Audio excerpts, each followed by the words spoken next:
بسم اللہ الرحمن الرحیم۔ شب برات کی دعا۔ شعبان المعظم کی 15ویں رات کو شب برات کہا جاتا ہے۔ برات کا مطلب نجات کی رات ہے۔ اس رات کی خصوصیت یہ ہے کہ اس رات میں اللہ تعالیٰ اپنے نیک بندوں کو خصوصی رحمت سے نوازتا ہے۔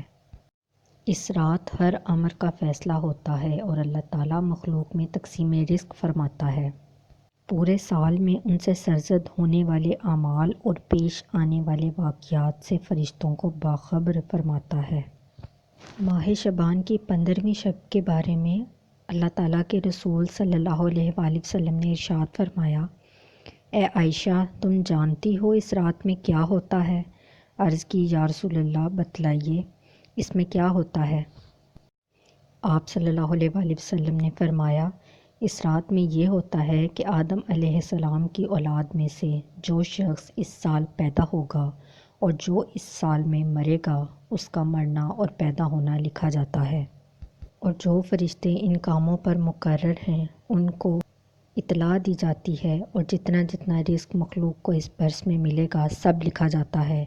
اور اس 15ویں رات اللہ تعالیٰ سورج ڈوبتے ہی اس دنیا کے آسمان پر تشریف لاتے ہیں اور ارشاد فرماتے ہیں کہ کوئی نیک بندہ ایسا ہے جو ہم سے بخشش مانگے تو ہم اس کو بخش دیں، کوئی رزق مانگے تو ہم اس کو رزق دیں، کوئی مصیبت کا مارا دعا کرے تو اس کی مصیبت دور کریں۔ اسی طرح صبح ہونے تک ارشاد فرماتے ہیں، بس بندوں کو چاہیے کہ اس رات میں خوب عبادت کریں اور اپنے گناہوں کی معافی مانگیں اور 15ویں تاریخ کو روزہ رکھیں، اور اللہ تعالیٰ اس رات میں اپنی مہربانی سے بے شمار بندوں کو بخشتا ہے، مگر کافر، مشرک، کینہ رکھنے والے اور قاتل کو نہیں بخشتا۔ حضرت علی رضی اللہ تعالیٰ عنہ سے روایت ہے کہ نبی پاک صلی اللہ علیہ وآلہ وسلم نے ارشاد فرمایا کہ جب شعبان کی 15ویں شب آئے تو تم رات کو قیام کرو، یعنی نوافل پڑھو، اور دن کو روزہ رکھو۔ اس رات 3 دفعہ سورہ یاسین پڑھنے سے یہ 3 فوائد حاصل ہوتے ہیں، یعنی رزق میں برکت ہوتی ہے، عمر میں اضافہ ہوتا ہے، اور انسان ناگہانی آفتوں اور بلاؤں سے محفوظ رہتا ہے۔